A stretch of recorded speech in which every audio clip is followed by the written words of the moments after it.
Welcome to the Deep Dive. Today we're going to be exploring Atomic Habits by James Clear. Oh, good pick. It's a really great book. Yeah. We'll be uncovering the most actionable strategies for building better habits, and trust me, you won't want to miss this. Sounds good. It's all about those small, consistent actions that compound over time, Right. eventually leading to incredible change. Yeah. Think of it like melting an ice cube. Okay. Even if you don't see the change immediately, the effort is still making a difference. That's a great analogy. Right. Yeah. We often get frustrated when we don't see those results right away, Yeah. which leads to giving up before we reach what Clear calls the plateau of latent potential. Exactly. So Yeah. how do we push past that frustration and stay committed? Well, it starts with recognizing the link between our habits and our identity. Okay. The idea is that to truly change your behavior, you need to shift your mindset and think about becoming the kind of person who embodies that habit. Right. For example, if you want to be a writer, the act of writing consistently reinforces that identity. So it's almost like each time we act, Yeah. we're casting a vote for the type of person we want to be. Exactly. And those small wins, Yeah. those seemingly insignificant actions, start to build evidence for this new self-image. It's not just about doing. Yeah. It's about becoming. Right. Now, how do we actually go about building these habits Yeah. that shape who we are? So Clear breaks down the habit building process into 4 stages. Okay. Cue, craving, response, and reward. Got it. These stages create a feedback loop that our brains run through, often without us even realizing it. Okay, let's unpack these stages. Okay. What exactly is a cue? A cue is simply a trigger that tells your brain to initiate a behavior. Okay. It's a piece of information that predicts a reward. Oh, okay. This could be a time of day, Right. a specific location, or even a certain emotion. So if I always have a cup of coffee at 8 a.m., Okay. seeing the clock strike 8 becomes my cue to start brewing. Precisely. Then comes the craving, Yeah. which is the motivational force behind the habit, that desire for the reward that the cue has signaled. So in my example, the craving would be the anticipation of that caffeine kick and the feeling of alertness that comes with my morning coffee. Exactly. What happens next? The response is the actual habit you perform, Okay. which in your case is drinking the coffee. Right. Finally, the reward is the positive reinforcement that satisfies your craving. That makes sense. So the taste and the feeling of alertness would be the reward in my coffee routine. Right. Now, to actually build better habits, Mhm. Clear outlines 4 laws of behavior change. Yes. Each one targeting one of those stages we just discussed. Right. Let's start with make it obvious. Okay. Where do we even begin? So the first step is awareness. Okay. We need to identify our existing habits before we can change them. Mm-hmm. Clear suggests using a habit scorecard to track your daily actions Okay. and categorize them as helpful, harmful, or neutral. Got it. Once you're aware of your habits, you can start designing your environment to make the good habits more obvious and the bad habits invisible. So if I want to read more, Okay. I could strategically place a book on my bedside table, making it the first thing I see in the morning. Exactly. On the flip side, Okay. if you're trying to cut back on social media, Okay. you could delete those apps from your phone to create friction between you and the habit. Small changes with potentially big impact. Right. I'm already seeing how this applies to my own life. Yeah. There's also the idea of implementation intentions, right? Yes. Yeah. Yeah. This involves creating a specific plan for when and where you'll perform a new habit. Got it. Think of it as a ride map for your brain. Okay. Studies have shown that people who set these clear intentions are far more likely to stick to their goals. So instead of vaguely saying, I'll exercise more, Right. I could say I'll go for a 30-minute walk every day at lunchtime. Exactly. This takes the guesswork out of it. Having a plan in place removes that mental burden of relying solely on willpower or motivation, which can fluctuate day to day. Okay, so make it obvious is all about awareness and environmental design. Right. What about the second law? Make it attractive. Okay, so this law taps into our brain's reward system. Got it. Remember that dopamine-driven feedback loop? Yeah. The more appealing an activity seems, the more likely it is to become a habit. Right. One way to make a habit more attractive is through something called temptation bundling.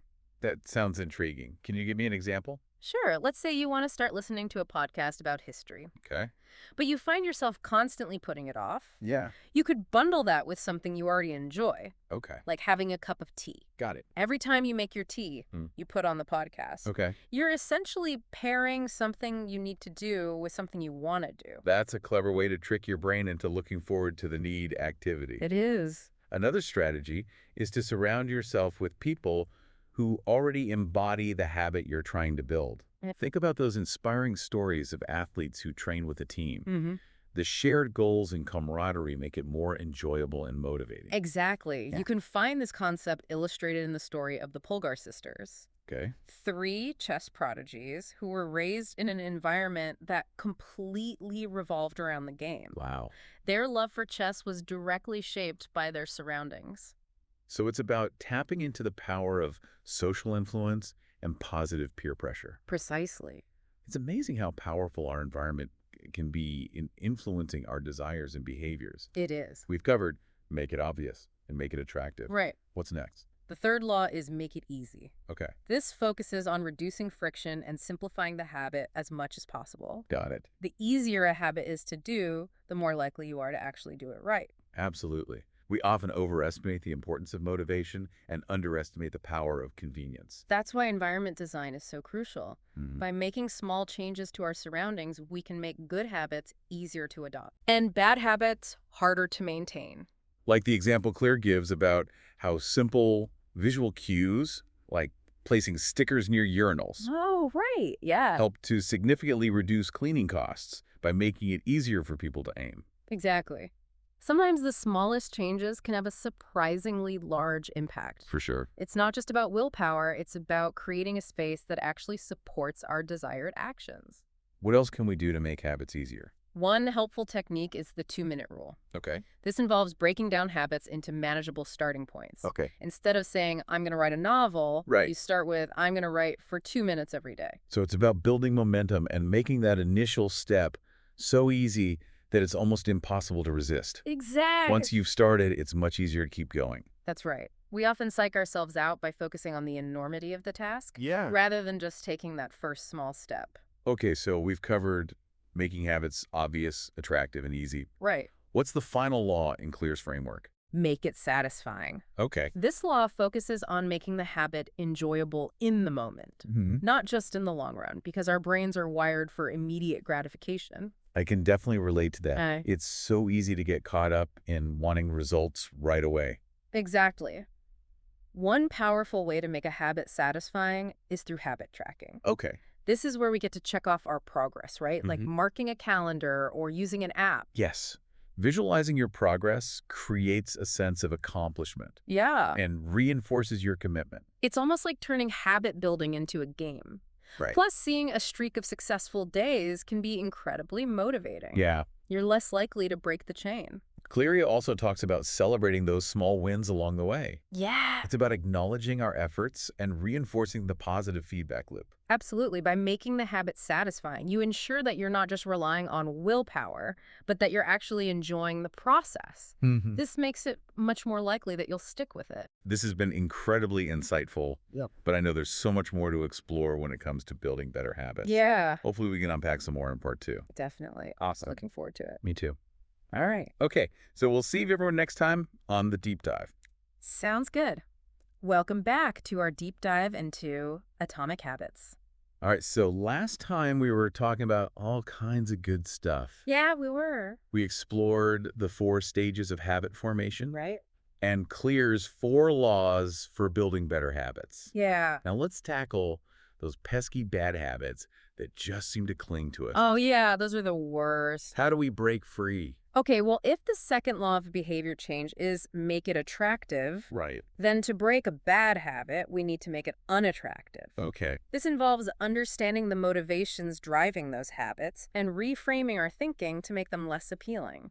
So instead of getting caught up in the immediate gratification, Yeah. we need to shift our focus to the potential negative consequences. Yeah. Exactly. But how do we make those consequences feel more real and immediate? Yeah, that's the question. Well, one technique Clear suggests is using a habit contract. Okay. This is a written or verbal agreement where you outline your commitment to breaking the bad habit, specify consequences for slipping up, and most importantly, involve accountability partners to help you stay on track.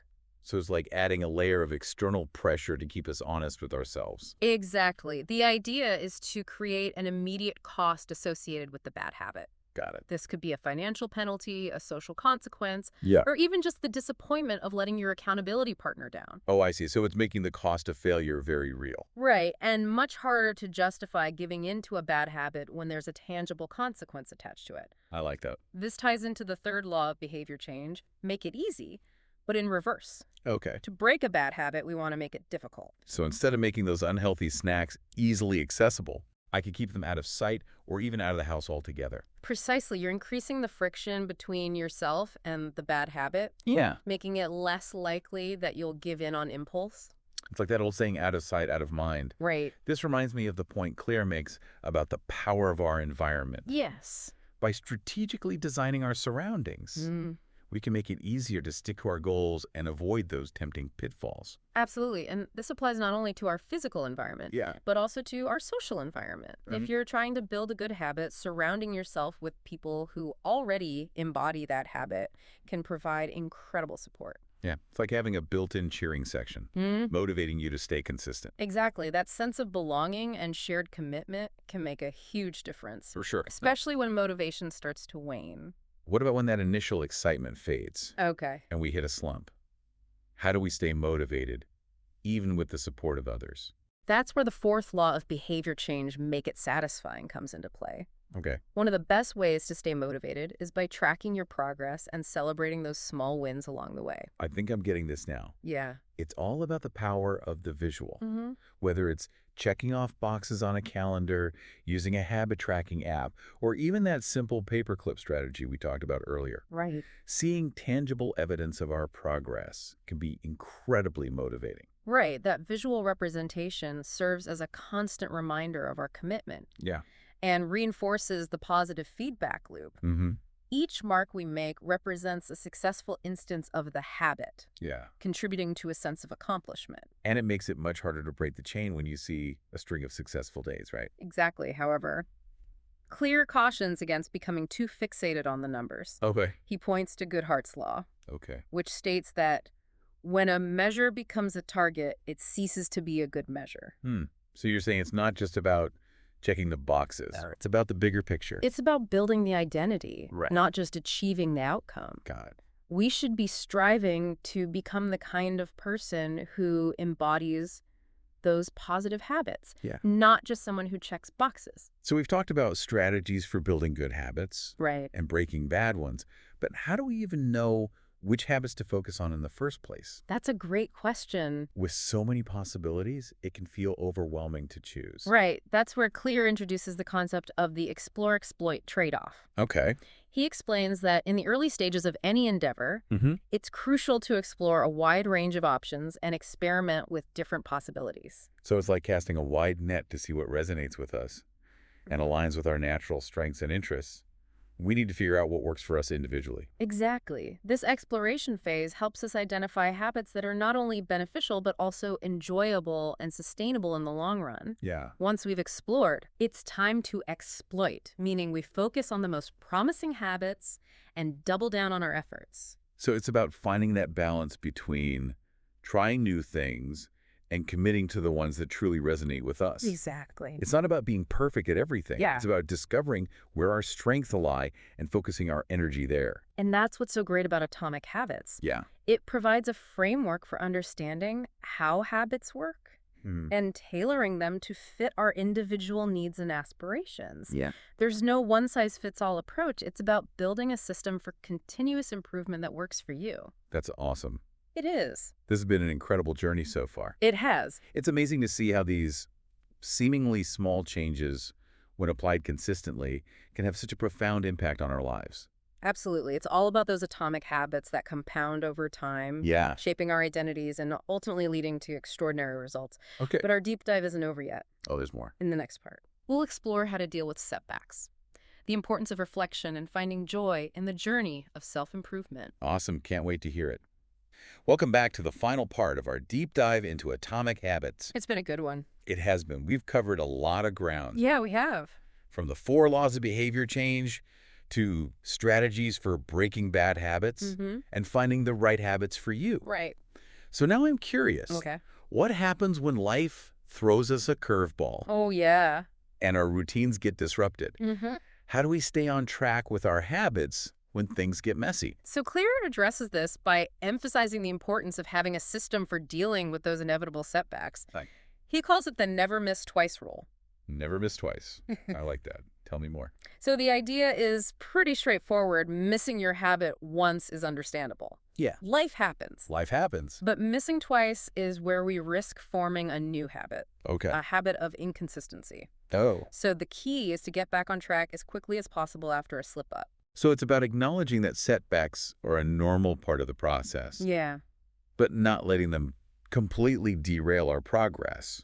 We need to bounce back quickly. Exactly. And this ties into the importance of self-compassion. Okay. Beating ourselves up over a missed workout or a day of unhealthy eating only makes it harder to get back on track. Right. We're human, not robots, and those occasional slip-ups are bound to happen. It's about giving ourselves a break. Yeah. And recognizing that progress isn't always linear. Mm-hmm.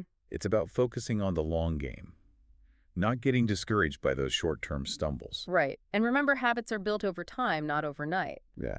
A single missed day won't undo weeks or months of progress. Right. View those slip-ups as learning opportunities. Okay. Moments to adjust your strategies and recommit to your goals. So speaking of adjustments, Yeah. Clear also talks about the importance of regularly reflecting on our habits and reviewing our progress. He does. What does that look like in practice? So it's about setting aside dedicated time each week or month to evaluate what's working, what's not, and make necessary adjustments. Okay. It's like checking in with yourself to make sure your habits are still serving you Yeah. and that you're moving in the right direction. That sounds like a valuable practice for anyone, regardless of their goals. Absolutely.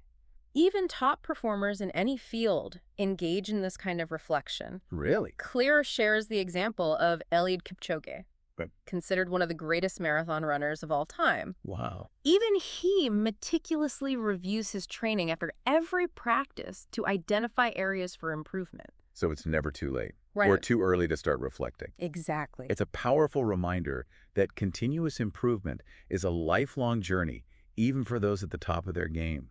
We can always strive to learn and grow. And reflection isn't just about evaluating our actions, Okay. but also our mindset. Right. Are our habits aligning with the person we want to become? Yeah. Are our daily choices casting votes for that desired identity? It's a continuous process of self-discovery and refinement. As we evolve, our habits should evolve with us. Exactly. And along the way, it's crucial to celebrate our progress and acknowledge how far we've come. Yeah. Recognizing those small wins helps build momentum and reinforces our belief in ourselves. Those small wins really do add up over time, They do. creating a sense of accomplishment and fueling our motivation to keep going. And this brings us to another essential point Clear makes. Okay, what's that? Finding joy in the process. Oh, yeah. It's not just about achieving the outcome, Right.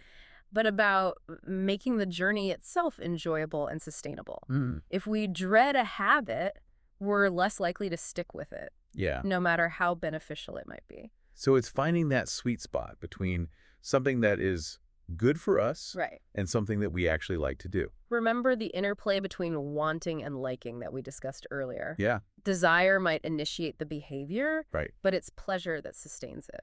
We need to find habits that we not only want to do, but also enjoy doing.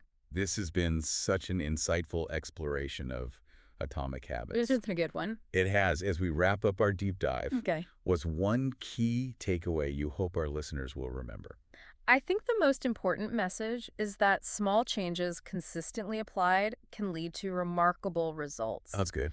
Don't underestimate the power of those tiny improvements day after day. It's those atomic habits that shape our lives, our identities, and ultimately our destinies. And to leave our listeners with something to ponder Okay. as they continue their habit-building journey. Yeah? Do you have a thought-provoking question for them? This might seem simple, Okay. but ask yourself, what one tiny change can I make today to make a desired habit more obvious, attractive, easier, satisfying? I like it. It doesn't have to be a grand gesture. Yeah. It's a small step in the right direction. That's great advice. I think so. Well, thank you so much for guiding us through this deep dive into atomic habits. You're welcome. It's been a true pleasure exploring these insights with you. Likewise, I really enjoyed it. Wonderful. And to all our listeners, happy habit building. Yes, good luck, everyone.